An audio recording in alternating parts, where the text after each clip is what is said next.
Good evening, ladies and gentlemen.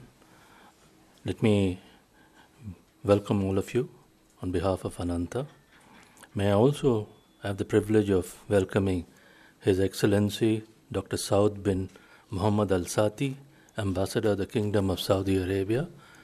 It gives me great pleasure to welcome him to this important event. Ambassador Sati has been in Delhi since January 2012, and I had the privilege then as Secretary in the Ministry of External Affairs to welcome him today in India. So welcome once again to the Ananta Center lecture. Ambassador Sati is going to speak on India-Saudi Arabia relations celebrating 70 years of friendship. Ambassador Sati is alumnus of King Abdulaziz University in Jeddah, the University of Southern California, Los Angeles, from where he received a doctorate in international relations. He has served in the important Saudi missions in US, UK, Egypt, and the Ministry of Foreign Affairs in Riyadh. India and Kingdom of Saudi Arabia have civilizational ties. Traders from Saudi Arabia and India have visited each other's shores for millennia. The pilgrims from India have been visiting the holy sites in the kingdom for over a millennium.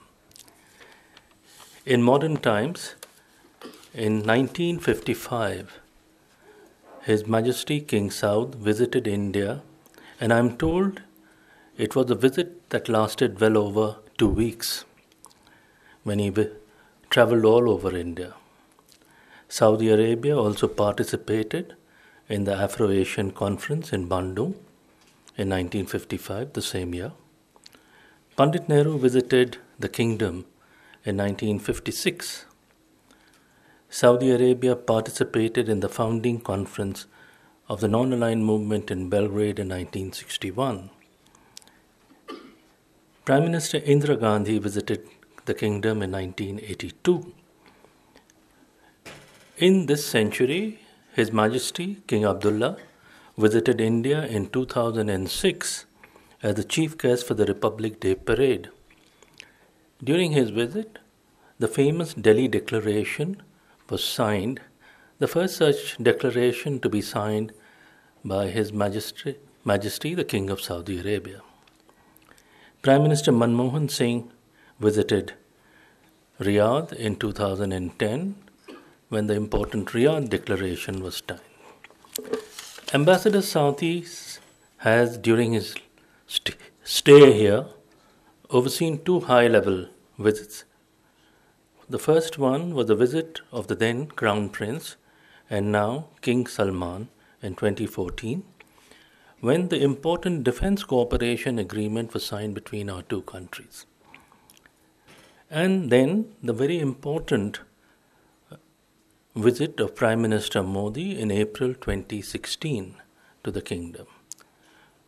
Today, Kingdom of Saudi Arabia and India cooperate in a variety of fora, including the G20, being one of the largest 20 economies in the world. Ambassador Sati is going to talk more about India-Saudi Arabia relations, but let me just suffice to say that Saudi Arabia is among our 4th largest trading partner, 4th or 5th largest trading partner. It hosts over 400 Indian companies which have cumulatively invested a considerable amount of money in capital in Saudi Arabia. And it also hosts over 3.2 million Indians who have found a very happy home in the kingdom. An important announcement which we heard recently was that of Saudi Aramco, which is going to invest nearly 50% of the equity in a $40 billion refinery on the west coast of India, one of the largest in the world. We have multifaceted relations: political, economic, security, defense, people to people. We have a very strong memorandum of understanding on security cooperation, and we are one in the fight against terrorism, as mentioned in the joint statement issued when Prime Minister Modi visited the kingdom. We have cooperation in the areas of space, cyberspace, and various other modern science and technology areas of frontier in today's world. Today, under His Majesty King Salman and the Crown Prince Mohammed bin Salman, Saudi Arabia has embarked on a very exciting voyage. This voyage is guided by the Vision 2030, under which Saudi Arabia is going to install some 200 gigawatts of solar energy power, costing nearly $200 billion. And this is going to be done in cooperation with SoftBank. It is going to install 16 nuclear power stations over 25 years, costing nearly $80 billion. It is building a 10,000 square mile modern city called Neom. I'm sure during the ambassador's talk and later discussions, we'll hear more about this. Saudi Arabia is the powerhouse of the region and now a major player in regional developments. I invite Ambassador Sati to share with us his views on Indo-Saudi Arabian ties and what Saudi Arabia is doing in the kingdom itself and in the region. Ambassador.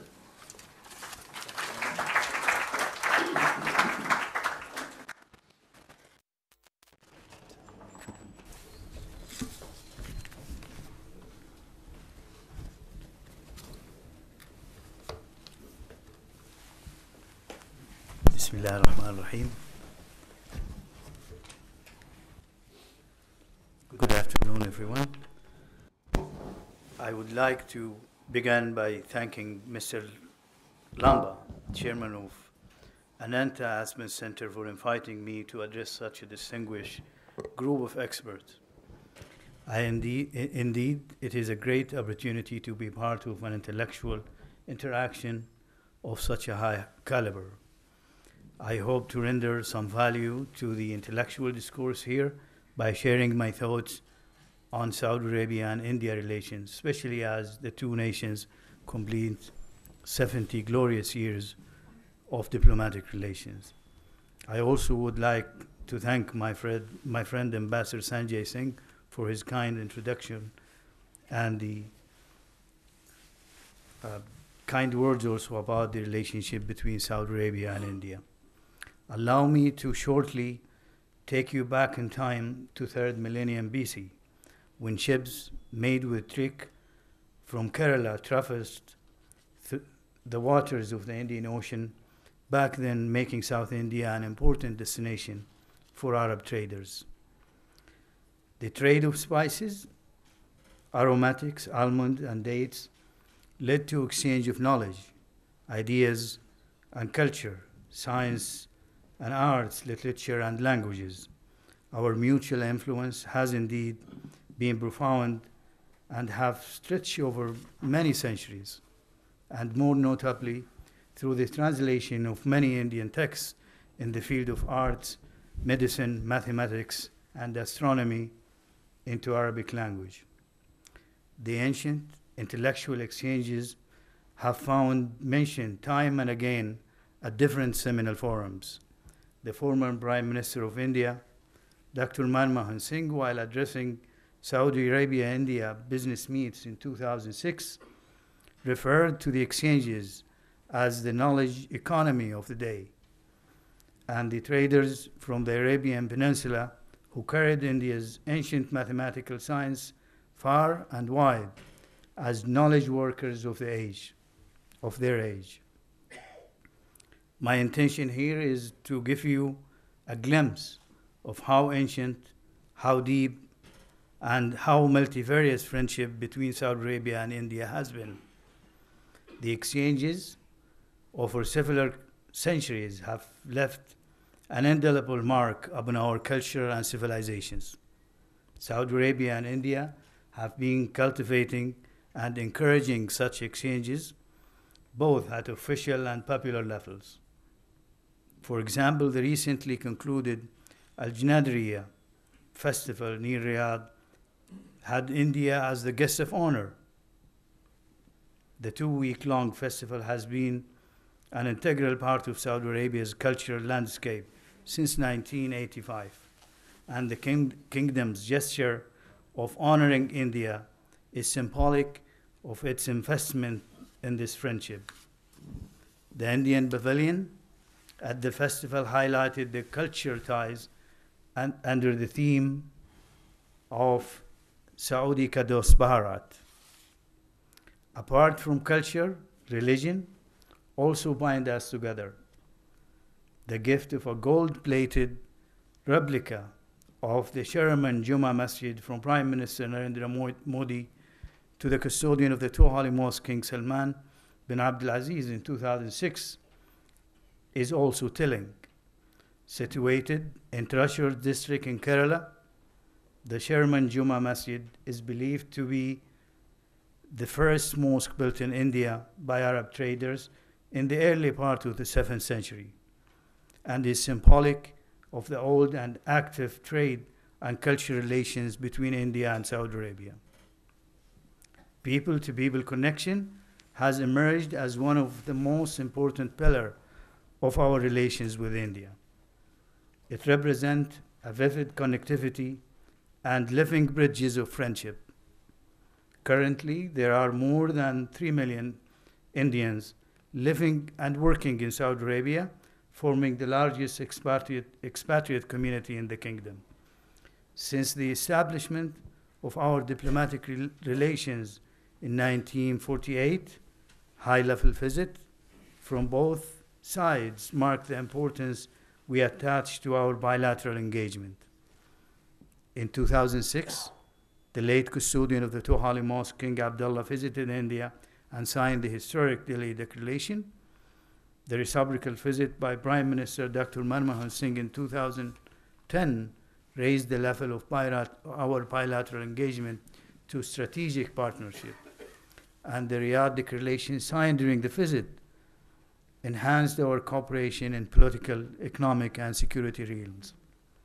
The visit of the custodian of the two holy mosques, King Salman bin Abdul Aziz, in 2014 when he was Crown Prince and Minister of Defense, and also the visit of Prime Minister Narendra Modi in 2016 gave an upward direction to our strategic partnership. Today, our two countries lead the future of Middle East and South Asian development across an array of technological, infrastructure, and biosciences sectors.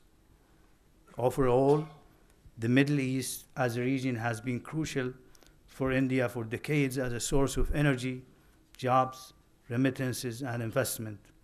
The culmination of such interactions in recent years has been the increasing strength of Saudi-Indian relations and expansion of mutual interests between the two great nations and their peoples. Before I speak further about our bilateral engagement and the concerns and interests we share with India, I would like to name what I consider the main pillars of our friendly ties as follows: cultural and religion, which I just highlighted, people-to-people connection, trade and investment, energy cooperation, security cooperation, strategic development partnership, and stability in the region as a shared strategic interest for both India and Saudi Arabia. India has been part of our journey of growth for many centuries, and our partnership has grown beyond the supply of crude oil and refined products to a comprehensive energy partnership. India is an important market for us. Saudi Arabia provides 19% of India's crude oil requirements, and according to some estimate, by 2040, India is likely to be among the fastest growing oil markets, with demand almost doubling. Meanwhile, together, we can create an efficient and robust energy sector by focusing on investment and joint ventures in petrochemical complexes and cooperation in joint exploration. Going ahead, our current bilateral trade, which stands at nearly $27 billion, should further grow as we engage in a host of new areas. A lot is already happening in this area. Saudi Aramco expanded its presence in India in October last year, and more recently, it signed an MOU with a consortium of 3 Indian oil companies to jointly build a mega refinery in Ratnagiri on the west coast. The project is estimated to cost around $44 billion, and the refinery will be able to process 1.2 million barrels of oil per day. This strategic investment represents a milestone. We will continue to demonstrate our long-term commitment to India's energy needs. Saudi Aramco's strategic sourcing and recruitment business with Indian companies is also growing. In fact, in the last 6 years, Saudi Aramco's spending on material services sourced from Indian suppliers has reached almost $2 billion, with $1.3 billion of that number in the last 3 years alone. Saudi and Indian companies are jointly unlocking new growth opportunities. India's Energy Efficiency Services Limited signed an MOU with Saudi's National Energy Services Company to implement energy efficiency programs and scale up demand-side measures in the kingdom. Saudi petrochemical company SABIC has also set up an R&D center in Bangalore with an investment of over $100 million. Saudi Aramco, GE, and Tata Consultancy Services have successfully localized a business operations center in Riyadh. The Business Alliance employed 1,000 women in 2016, with a target of hiring 3,000 women in the years to come. Saudi Aramco, in cooperation with Princess Noura University and Wipro Arabia Limited, also inaugurated the kingdom's first all-women business and technology park in 2016, aiming to provide employment for 20,000 women over the next decade. While the institutional mechanism in the fields of trade, investment, energy, security, and manpower between the two countries is functioning well, the scope to engage in a host of new areas is promising. The main idea has been to strengthen ties, particularly through diversifying non-oil trade. Prospects for engaging beyond oil are indeed going to get brighter in the very near future. India is one of our top strategic investment destinations. There are more opportunities today for Saudi Arabia and India to tap into than ever before. A $100 billion planned investment in transport projects will occur over the next decade in Saudi Arabia. The kingdom's construction market is also expected to reach a record high of nearly $97 billion in 2025, up from about $45 billion currently. Investment in King Salman City for energy, King Abdullah Economic City, and Jazan Economic City are still open. Promising investment opportunities also exist in Jubail and Yanbu industrial economic complexes. We invite Indian businessmen to take advantage of the lucrative opportunities offered by Vision 2030, aiming at enhancing localization of industry and increase of domestic content. Saudi Arabia's National Transformation Program targets increasing non-oil governmental revenue from $43 billion to $141 billion and raising non-oil export commodities from $49 billion to $87 billion by 2030. Another important development has been the signing of MOU between Public Investment Fund of Saudi Arabia and SoftBank. to build the world's biggest solar energy project with investment of $200 billion and capacity of 200 gigawatts by 2030. The Kingdom has committed to localizing a significant portion of the renewable energy value chain in the Saudi economy.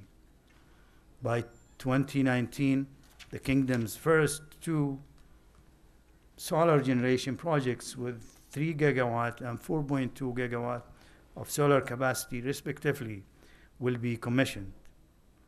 These projects will help create up to 100,000 direct and indirect jobs in the Kingdom. Additionally, it will increase the GDP by $12 billion and save up to $40 billion annually. Development, however, needs an environment of peace and stability in order to flourish.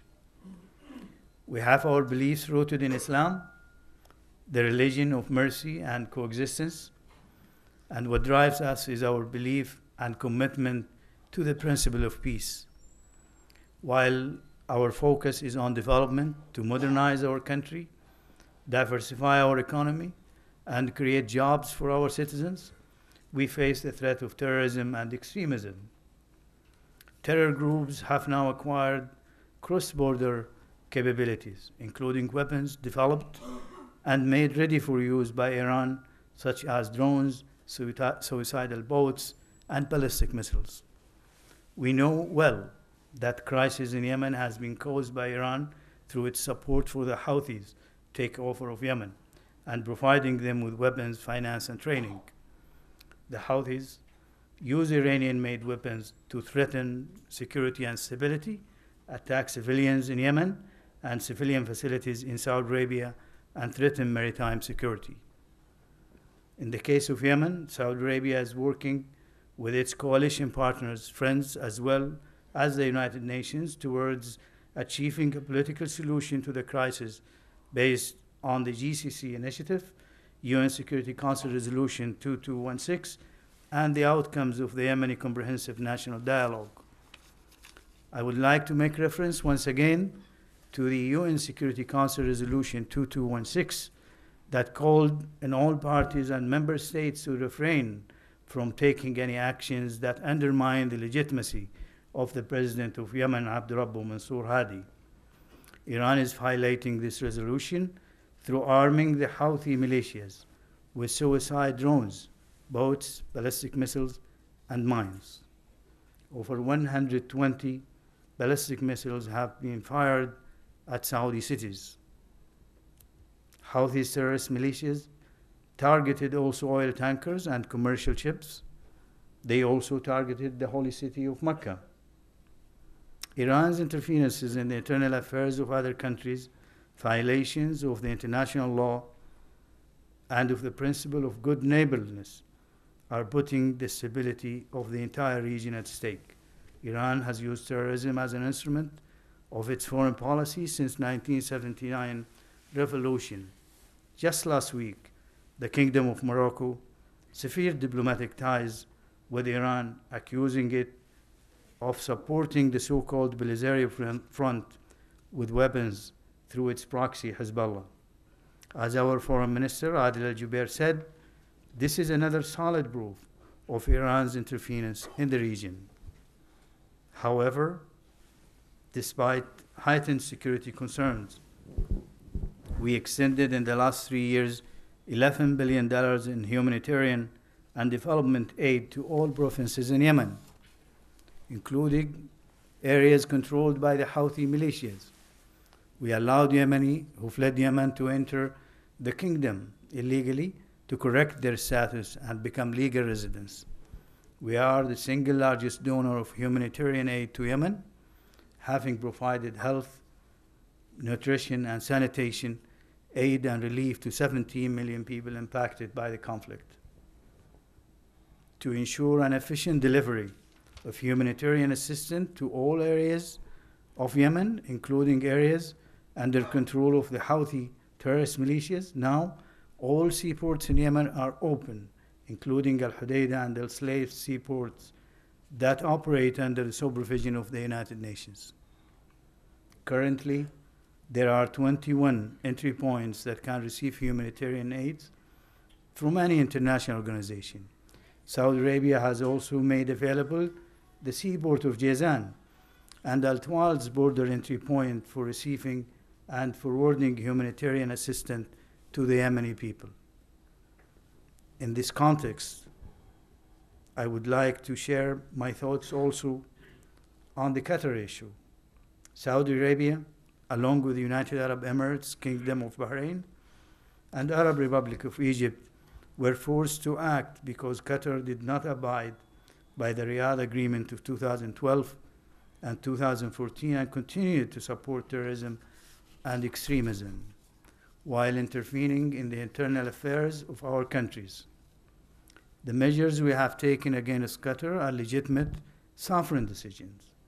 The decision to boycott Qatar emanated from the harm caused by irresponsible actions of Doha. The sovereign right to boycott is guaranteed by international law as defense against harm or deliberate act that targets security or intervention in the internal affairs. The 4 countries designated in November 2017 a list of 59 individuals and 12 entities for their support of terrorism, extremism, and terror finance activities linked to Qatar. After denial for several months, in March 2018, Qatar Ministry of Interior issued a list of 19 individuals and 8 entities. The list included 10 persons who had been previously designated by the 4 countries. This confirms that Qatar's support of terrorism and extremism is the cause of the crisis. As the birthplace of Islam and home to the 2 holy mosques, Saudi Arabia has been a strategic target for terrorist and extremist groups, including Al-Qaeda and Daesh. Terror groups have been engaged in terror campaigns to destabilize the kingdom's security and terrorize its people. It is in the kingdom's national interest to defeat terrorism. Saudi Arabia's strategy to fight terrorism and extremism is founded upon 3 areas: security, finance, and the mindset. Today, the kingdom is leading nations in combating terrorism and has been working closely with its allies, friends in all these fronts. The kingdom is also a member of a 68-nation strong global coalition to counter Daesh and one of the founding countries of the Islamic Military Counterterrorism Coalition. The United Nations Counterterrorism Center was also envisioned by the late custodian of the 2 holy mosques, King Abdullah bin Abdulaziz, and launched in 2011 with $110 million donated from the kingdom towards enhancing its capabilities. Financial control, regulations, and policing to stop terrorists from channeling funds is an important area of focus for Saudi Arabia. Our government put in place financial controls and banking regulation as early as 2003 to stop those who financially support terrorism and extremism within Saudi Arabia and beyond.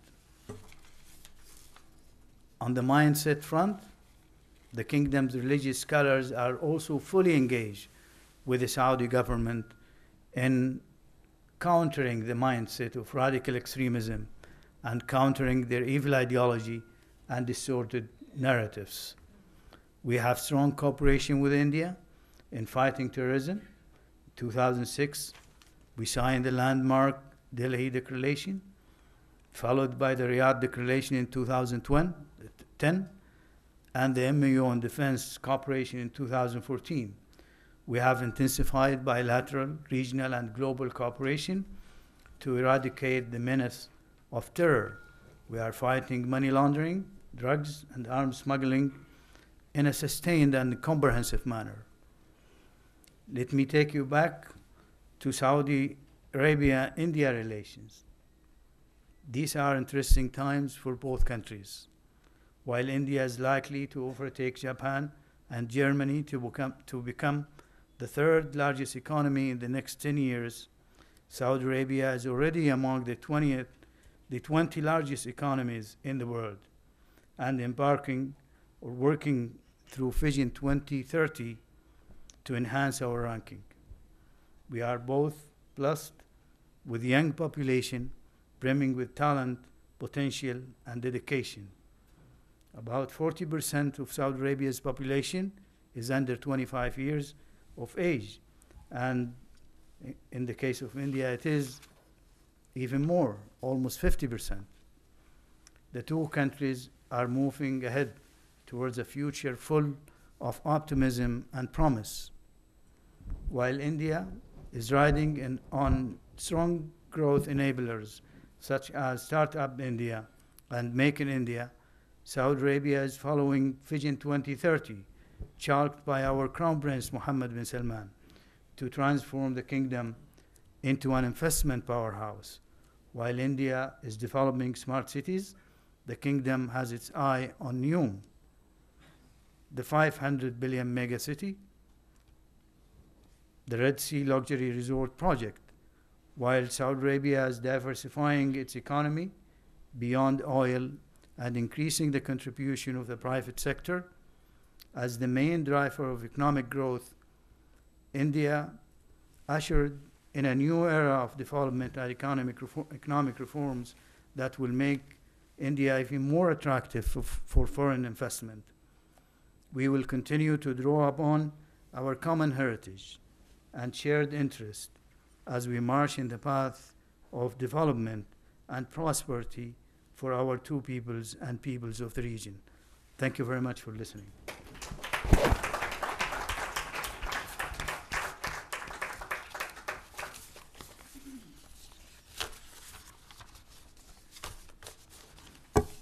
Okay. Thanks.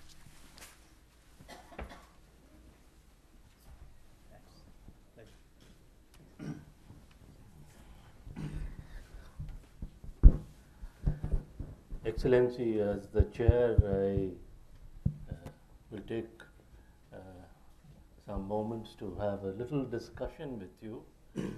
And I wanted to know more about the Vision 2030 and how it will bring about social and economic changes in Saudi Arabia. You mentioned the all-women software center. And there have been many reports of more gender equality and bringing Saudi Arabian society forward. How do you see that? Well, Vision 2030 simply focuses on the fact that we have a strategic location, a thriving society and nations, and also so many resources, and the vision focuses on making a better use of these resources and planning for the future of our young men and women.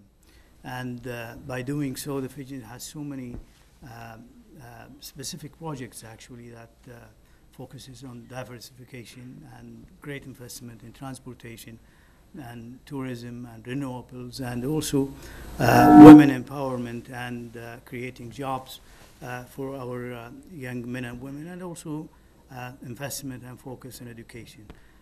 So the vision altogether actually with its so many projects actually provide for a better nation, thriving nation, a better economy, better use of our resources, and women of course have a very central attention and focus within the vision. Women that now are empowered and they work in all sectors of the economy. We have among them actually rectors of our universities, deputy minister in the Ministry of Labor. And just 2 days ago actually, it has been announced that women from Saudi Arabia has been appointed as chief of the cyber security agency in Saudi Arabia. That shows the potential that shows the capability of our young Saudi women, and also that the doors are open for them to participate more actually in the public service and in the also private sector. We see them as CEOs in our banks and leading companies, and there are several of them actually. We see them also excelling in science and technology. So I think the role of women is already appreciated, and they are playing very important role actually. And actually the opportunities for them actually we will be bigger within the vision of 2030, and I think they will prove once again that they are leaders and partners in the development of our country. Thank you, Ambassador. Thank you.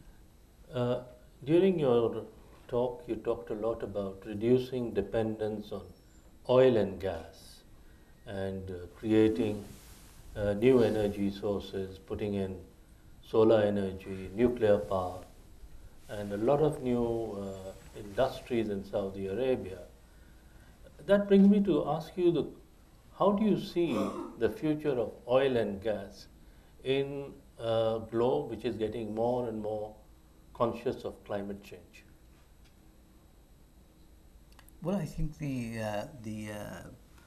reliance on gas and oil as a source of energy will stay with us for some time, and as it has been noticed, the demand in oil is there, and the projection is that the demand will continue. I'll just mention in my remarks actually that some estimates suggest that India's import of or consumption of oil will increase by 2025 and remarkably actually, and it's going to be the trend actually somewhere else also. So I think investing in renewables, investing in alternative fuel also would help in meeting the increasing demand on energy, and that's why we invest in Saudi Arabia renewables and alternative source of energy, whether through the solar energy, as I just mentioned in my remarks, or in the wind energy and so on. So I think the technology will actually make the cost of investment and production of alternative fuels also less, and that will help in developing the mix of energy that we use in Saudi Arabia, and we will have a better capacity also to export more oil and meet the needs of the international market. Excellency, now draw your attention to one of the most intractable problems that besets your region, the Israeli-Palestinian conundrum. We've had recently a series of protests on the Gaza, and we also read in the Atlantic magazine the comments of His Highness the Crown Prince on the issue of Israelis' rights to live in the region. Could you let us know how Saudi Arabia sees the future, especially after what King Salman, His Majesty, spoke at the recent summit meeting? So how do you see all these strands coming together?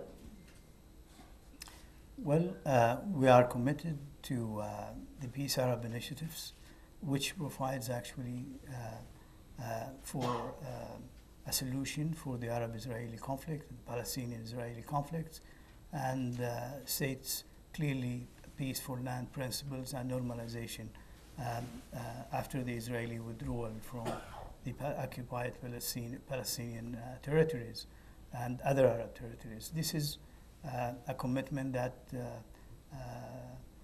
also has been re-emphasized and stressed during the Arab Summit meeting in Al Dhahran in Saudi Arabia, and His Majesty the custodian of the two holy mosques, King Salman, made it clear that the Palestinian issue will remain our priority and will remain our first issue, and our commitment will continue until the Palestinians realize their legitimate rights in having their own state with East Jerusalem as their capital. There is no change in that, and actually, in order to highlight the importance of the Palestinian issue for Arabs and Muslims, the summit was named the Quds Summit, Jerusalem Summit. That was a very clear indicator of the consensus among Arab leaders on the Palestinian issue. Thanks. Excellency, an important event is taking place in a neighboring country of yours, which is the elections in Iraq. How do you see what will come out of these elections and how things will proceed further in Iraq? Well, Iraq is an Arab brotherly country, a very important country, neighbor of Saudi Arabia. It's a major Arab country, and we support stability in Iraq. We also have a very good relations, and we established a higher council on Saudi Iraqi relations, and we normalize trade, and we started increasing actually Saudi Airlines flight to Iraq, and we look forward actually to increase our commerce and partnerships in many areas. And all what we can say actually is that we wish Iraq a prosperous future, and we will support its effort actually to bring about stability in the country. And will Iraqi stability have its effects on Syria? Well, actually, the area is interconnected and impact each other. So we hope stability everywhere actually will have an impact, a positive impact in stability in other areas. But the main threat to stability actually in the region is the Iranian interventions. We see Iran operating in Syria through militias, through groups, and through recruitments of individuals from different countries and send them to the war zone in Syria. This is, in our opinion, the main cause of instability, and we hope that Iran will refrain from doing so that can bring about stability in the region. I think there's been another very important election in Lebanon yesterday. How do you see the future in Lebanon after that election? Well, the outcomes of the Lebanese election yet to be seen, but however, this is an internal issue, and it's for the Lebanese to decide who represent them, and we support the stability of Lebanon. It's a brotherly country, and we hope that Lebanese will achieve their aspirations and dreams in stability and prosperity. My last question brings me back to a very favorite topic of mine, which was cooperation in the area of food security between the kingdom and India. We've been, I remember, off and on we've had exports between $500 million to $1 billion of rice to the kingdom. And how can we make this more regular, more stable, and kind of a partnership, a win-win strategic partnership in the area of food? Well, thank you. I think the scope for cooperation in this area, food security and the agriculture sector, generally speaking, actually is great. And we've been talking about this, and we made reference to this in our joint statement in 2016 in the conclusion of the visit of the Prime Minister of India to Saudi Arabia. And we also talk about this during the meeting of the joint Saudi-Indian commissions in Riyadh lately in February. So I think this is an area in which we do have discussions, and we look forward to increase our work and efforts, and also we would like to benefit from the Indian experience actually in the agriculture sector. So Saudi Arabia still imports a lot of rice from India, and if I remember correctly, the figure hasn't gone down. Actually, last year we imported nearly $500 million worth of rice from India, and other agriculture products also. I have monopolized this conversation a little bit too much, and His Excellency the Ambassador has been kind enough to give some time to answer the audience's questions. I think given the importance of Saudi Arabia on the global stage and the role that it plays, I think we can have questions after questions, and this session will never end. I think His Excellency the Ambassador has been more than patient in answering very candidly all the questions posed to him, and we need to thank him very much. It remains my duty to thank him for being so generous with his time and for giving us this broad sweep of very extensively about Indo-Saudi relations, Saudi attitudes and toward various issues of the region and indeed the world. On behalf of Ananta Center, this audience, we thank you, Your Excellency, for sparing so much of your time to be here with us and giving us the benefit of your views. Thank you. Thank you very much. Appreciate it. Thank you very much.